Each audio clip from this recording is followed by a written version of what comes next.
Whispering series, where I'll be sharing with you the latest and I guess what I feel is the most interesting news in the world of psychology.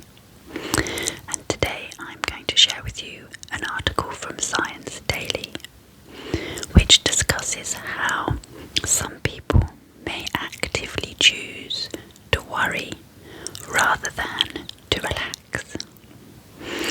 Now, if you have any questions for me about psychology or mental health or ASMR, if you go to the About section in my channel description, there's a link there that you can follow to ask me any questions.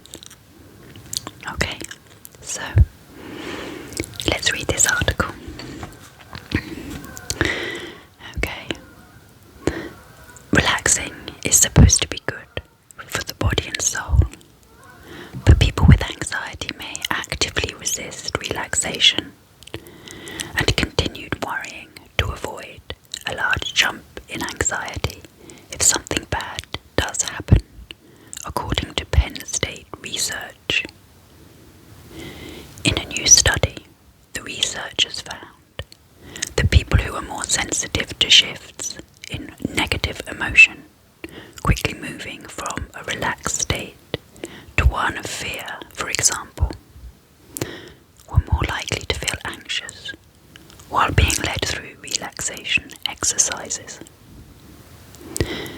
Michelle Newman, professor of psychology, said the results could help benefit people who experience relaxation-induced anxiety, a phenomena that occurs when people actually become more anxious during relaxation training.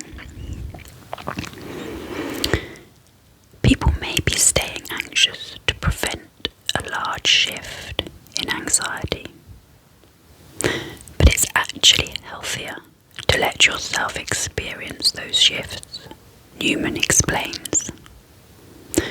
The more you do it, the more you realize you can do it, and it's better to allow yourself to be relaxed at those times. Mindfulness training and other interventions can help people let go and live in the moment. Hanju Kim, a graduate student in psychology, said the study also sheds light on why relaxation treatments designed to help people feel better can potentially cause anxiety. People who are more vulnerable to relaxation-induced anxiety are often the ones with anxiety disorders who may need relaxation more than others, Kim said. And of course, these relaxation techniques are meant to help, not to make someone more anxious. Our findings will hopefully serve as a cornerstone for providing better care for these populations. Newman said that while researchers have known about relaxation-induced anxiety since the 1980s, the specific cause of this phenomena has remained unknown. When Newman developed the contrast avoidance theory in 2011, she thought the two concepts might be connected.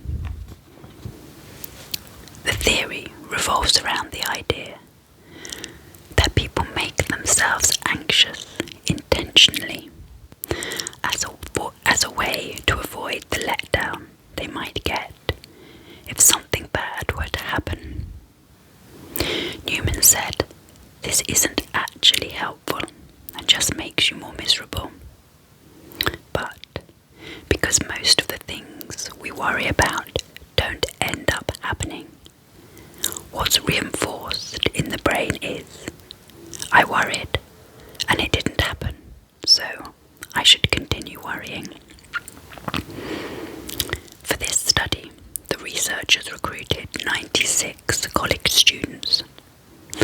Participants included 32 people with generalized anxiety disorder, 34 people with major depressive disorder, and 30 controls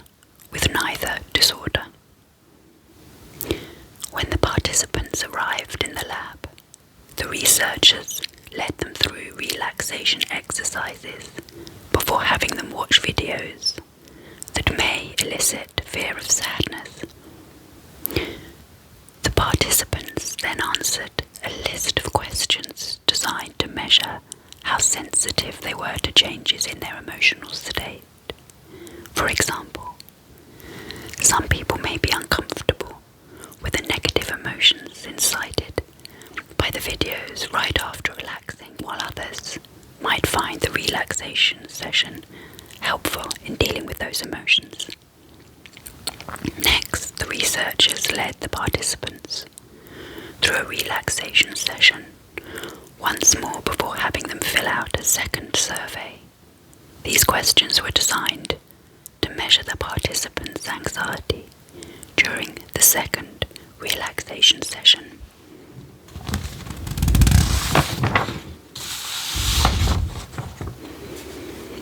After analysing the data, the researchers found that people with generalised anxiety disorder were more likely to be sensitive to sharp spikes in emotion while going from feeling relaxed to feeling scared or stressed.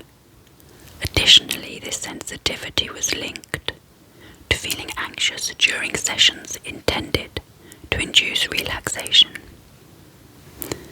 The researchers found similar results in people with major depressive disorder, although the effect wasn't as strong.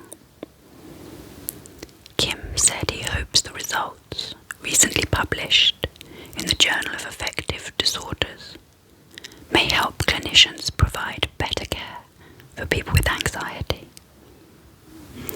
Measuring relaxation-induced anxiety and implementing exposure techniques targeting the desensitization of negative contrast sensitivity may help patients reduce this anxiety, Kim said.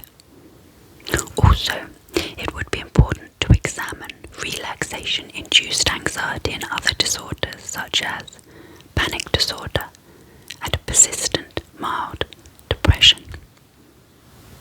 Okay, that's the end of the article. I hope it was enjoyable for you. If you did enjoy it, give me an up thumb and maybe drop a comment in the comment section. And of course, if you're not already part of my community, maybe consider subscribing and hitting that notification button. But in the meantime, enjoy the rest of your day and I'll see you soon.